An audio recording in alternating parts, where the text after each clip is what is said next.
제가 저번에 신혼여행으로 아부다비를 갔었을 때요, 셰이크 자이드 그랜드 모스크에 갔었습니다. 굉장히 크고 화려한 모스크예요. 그 그랜드 모스크를 방문했을 때요, 아, 내가 정말 이슬람 국가를 방문한 게 맞구나, 이렇게 느낀 일이 있었어요. 거기가 사실 종교시설이라 가지고 뭐 그냥 관광지가 아니고 종교시설이에요. 진짜로 종교시설이기 때문에 거기서 실제로 뭐 기도하고 그런 사람들 많단 말이에요. 그렇기 때문에 굉장히 좀 제한되어 있습니다. 드레스 코드도 나름대로 정해져 있고요. 거기서 사진 촬영도 함부로 못하고 정해진 구역에서만 하도록 되어 있어요. 근데 제 앞에 있는 사람이 외국인이었는데, 외국인 남자 2명이 제 앞에서 동영상을 찍고 있는 거예요.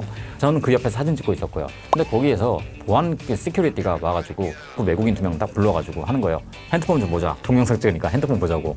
와, 우리나라였으면 절대 그런 일 없겠죠. 근데 거기는 바로 핸드폰 검사해가지고 동영상으로 뭘 찍었는지를 확인하더라고요. 사진보다 확실히 동영상에 대한 규제가 좀 더 타이트하긴 하더라고요. 왜 그럴까를 좀 생각해봤어요. 그때 순간 머릿속에서 스치고 지나간 게 혹시 틱톡 뭐 이런 것 때문인가? 라는 거더라고요. 왜냐? 아시다시피 뭐 요새 어느 관광지를 가면요, 틱톡이나 뭐 그런 걸 위해서 뭐 춤추고 뭐 어디서 뭐 하는 사람들 되게 많습니다. 저번에 한번 도쿄 디즈니랜드 갔을 때도요, 구석마다 거기서 알아서 춤추고 막 이렇게 하는 사람들 되게 많아가지고요, 저 뭐 하고 있나 했었는데 아마도 그런 영향이 있는 것 같아요. 사진 같은 경우는 애초에 그럴 일이 없잖아요. 근데 동영상 같은 경우는 그런 일을 한 사람들이 종종 있으니까, 특히나 서구에서 더 많죠. 그러다 보니까 동영상에 대해서 좀 더 타이트하게 규제를 하는 게 아닌가 싶어요. 자, 이 얘기를 왜 했느냐? 이런 방식의 규제를 하는 건 이슬람 국가만 그런 건 아닙니다. 왜냐? 작년 말에 호주에서요, 만 16세 이하의 청소년들을 대상으로 소셜미디어 금지 법안이 통과됐거든요. 올해 말부터 시행 예정입니다. 이게 작년에도 굉장히 화제가 됐지만요, 이게 계속 현재 진행형이에요. 지금 현재 미국도 텍사스 주를 포함해서 13개 주가 그 관련 규제를 통과시키거나 시행하고 있거든요. 뿐만 아니라 이게 굉장히 전 세계적으로 화제가 됐는지 영국에서도 그런 요구가 굉장히 많이 나오고 있다고 해요. 그래서 영국 기술부 장관이 나와가지고 아직은 검토를 하고 있지 않다, 뭐 이렇게 얘기를 해야 될 정도였고요. 이게 어떻게 생각해 보면은 뭐 그래, 뭐 규제 그렇게 할 수도 있지 라고 생각하실 수도 있어요. 근데 재밌는 게 호주, 미국, 영국 뭐 이런 국가들 공통점이 자유주의 국가들이에요. 개인의 책임을 굉장히 많이 묻는 국가들이고요. 국가가 나서서 개인을 규제하는 일은 웬만하면 기피하고자 합니다. 우리나라 같은 경우에 규제가 굉장히 타이트한 국가이기 때문에 뭐 어지간한 건 다 규제하잖아요. 심지어 성인이 포르노를 보는 것도 규제한 나라가 우리나라인데, 그런 나라들 보세요. 포르노 사이트를 가면 당신은 18세 이상의 성인입니까? Yes, no. 이거 가지고 뒤로 보내느냐 들여보내느냐를 정하잖아요. 술 구매도 마찬가지고요. 이렇게 개인의 책임을 중요시하는 국가임에도 불구하고 만 16세 이하 청소년들에게 SNS 규제를 선언할 만큼, 이런 요구가 계속 늘고 있을 만큼, 그만큼 이 이슈를 굉장히 무겁게 다루고 있다는 거죠. 자, 그럼 이렇게 개인의 자유를 중시하는 국가들이 왜 이렇게까지 타이트한 규제를 하기 시작한 걸까요? 오늘은 그 이유에 대한 얘기를 해보려고 합니다. 일단 앞서 말씀드렸듯이 호주를 시작으로 미국에서도 13개 주가 이 관련 규제를 도입하거나 검토 중에 있고요. 서구 국가에서도 이런 관련 규제에 대한 논의가 굉장히 활발하게 벌어집니다. 설문조사를 해보면 대체적으로 찬성이 압도적으로 많아요. 대략 한 7대3 정도로 보시면 됩니다. 당연히 학부모 세대일수록 찬성 비율이 높고 10대로 내려갈수록 반대 비율이 높죠. 왜냐, 다들 10대 경험해 보셨겠지만은 어른들이 규제를 하면 얼마나 싫습니까? 그리고 본인들이 열심히 쓰고 있던 걸 어른들이 규제한다 생각해 보세요. 당연히 반대하죠. 하지만 이런 규제가 등장하기엔 논리는 나름대로 탄탄합니다. 10대 청소년들에게 SNS는 굉장히 해롭다는 거죠. SNS가 본격적으로 확산된 2010년대 이후로 청소년의 정신건강이 굉장히 나빠졌다는 연구 결과가 계속 나오고 있습니다. 그리고 여러 연구에서 공통적으로 얘기한 게 뭐냐면요, SNS 이용 시간이 증가하면 증가할수록 우울감을 표현한 사람들도 늘어나고, 그 다음에 육체적인 활동은 줄어들고, 당연히 학업 성적도 하락하고요. 그리고 공격적인 성향, 공격적인 행동이 발생하는 빈도도 늘어난다, 뭐 이런 얘기가 나오고 있어요. 생각해보면 그렇습니다. 아시다시피 현대 국가들이요, 10대를 보호해야 될 대상으로 분류하고 있는 이유는 뭐냐? 육체적으로는 어느 정도 성숙했을지 몰라도 정신적으로나 감성적으로는 그 육체적 성장에 못 미치기 때문에 그걸 보호해줘야 된다는 거죠. 다들 10대 때를 생각해보시면 이해가 되실 거예요. 정신적으로 얼마나 많은 고민들과 뭐 그런 갈등들을 겪었어요. 자기 정체성의 확립에 대한 이제 그런 것들도 힘들게 겪었고, 그러다 보니까 생각해보세요. SNS 볼 때 가장 큰 문제점은 비교잖아요. 다른 사람과 나의 삶을 비교하게 되는 거. 그러다 보면 그거에 매몰돼 있다 보면요, 나 자신도 흔들리고 거기 우울감을 느낄 수밖에 없어요. 근데 10대들은 성인들에 비해서 자존감이 더 낮은 편이잖아요. 왜냐면 정신적으로 충분히 성숙하지 못한 상태이기 때문에. 정신적으로 충분히 성숙하지 못한 상태에서 그런 자극에 노출되면 아무래도 성인들보다는 악영향을 더 크게 받을 수밖에 없다는 거죠. 미국의 퓨 리서치 센터에서요, 미국이 13세에서 17세 사이의 청소년들 대상으로 설문했습니다. SNS SNS에 관해서요. 그랬더니 이 답이 재밌어요. 거의 절반인 47%의 학생이 SNS가 자기들 또래에게 굉장히 안 좋은 영향을 미친다라고 답을 냈어요.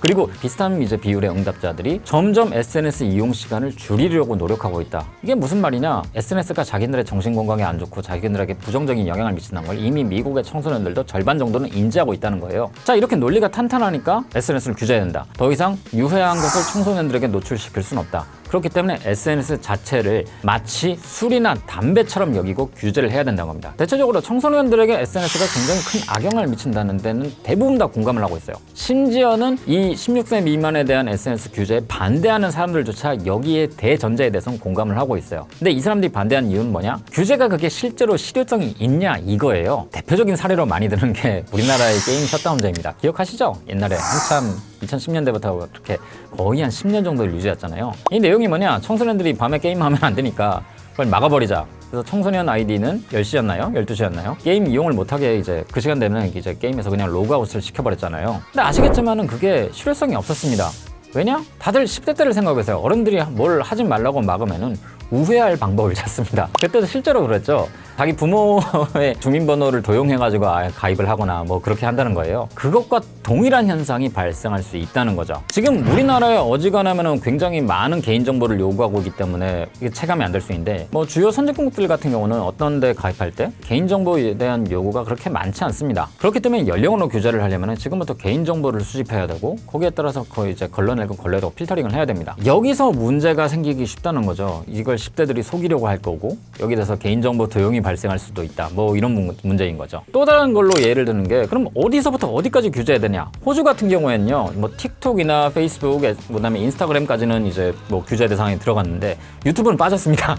유튜브는 빠졌기 때문에 이게 또 논란이 됐어요. 당연히 호주 정부에서는 이렇게 얘기했죠. 뭐 호주 정부에서는 유튜브는 교육적인 컨텐츠도 있기 때문에 여기서 좀 논외로 했다라고 얘기하는데 당연히 틱톡이나 메타 측에서는 뭐 할 말이 많겠죠.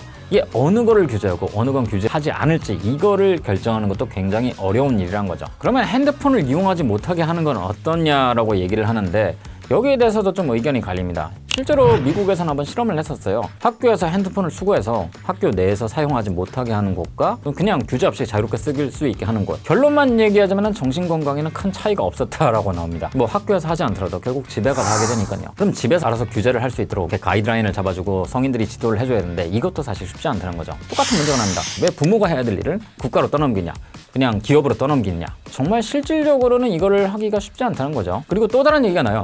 만약 SNS를 이용하지 못하게 막는다면 그럼 청소년들이 어디로 흘러갈 것인가? 그것이 제2의, 제3의 SNS가 될 것이고 대체적인 수단이 될 수 있는데 그럼 그거를 규제를 제대로 할 수 있을 것인가? 라는 거죠. 결국 이거예요. 이게 실질적으로 효과가 있느냐 없느냐 정말 찬반 측이 결국엔 그거 가지고 싸운다고 보시면 됩니다. 모두가 동의하고 있는 건 결국 청소년들이 이용을 제한해야 된다.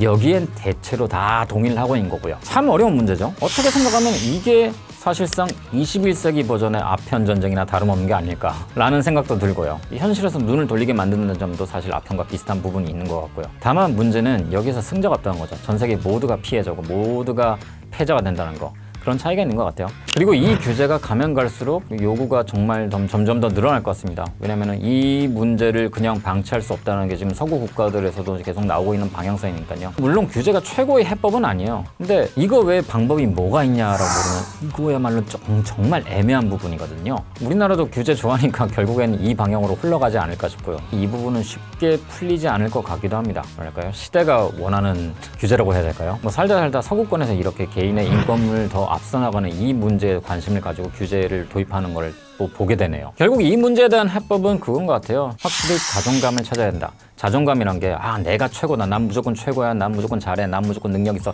이렇게 자뻑에 빠지는 게 자존감이 아니에요. 여기를 냉철하게 바라보고 자신의 장점과 단점을 분명히 파악한 거죠. 냉철하게 바라봐야 자신의 장점도 보이기 시작해요. 장점이란 게요. 절대 지표가 아니에요. 상대적으로입니다. 그런 부분을 냉철하게 바라볼 수 있어야 외부의 요소에 별로 흔들리지 않는다는 거죠. 참 보면 그런 것 같아요. 세상 일에는요. 내가 개입해서 변화를 시킬 수 있는 요소와 내가 개입해도 변화를 일으킬 수 없는 요소가 이렇게 나눌 수 있어요. 자존감이 부족한 사람들은 내가 개입해서 바꿀 수 있는 요소보다는 내가 개입해서 바꿀 수 없는 요소에 더 이제 신경을 많이 쏟는다는 거죠. 태어나면서 부자인 사람들도 있어요. 부모 잘 만나가지고 성공한 사람들도 있어요. 근데 그거는 내가 어떻게 할 수 있는 요소가 아니에요. 내가 거기에서 상처받거나 내가 거기에서 위축될 필요 없어요. 왜냐? 그건 나에게 주어진 것이 아니니까. 중요한 건 내가 어느 부분에 내가 바꿀 수 있는 부분에 집중해서 이 상황을 반전시켜 나가고 개척해 나가는 게 중요한 거죠. 이렇게 하기만 어떤 분들은 꼰대라고도 할 수 있는데 반박하진 않겠습니다. 저 사실 꼰대긴 하니까요. 근데 제가 10대 때부터 저는 이런 생각을 했던 것 같아요.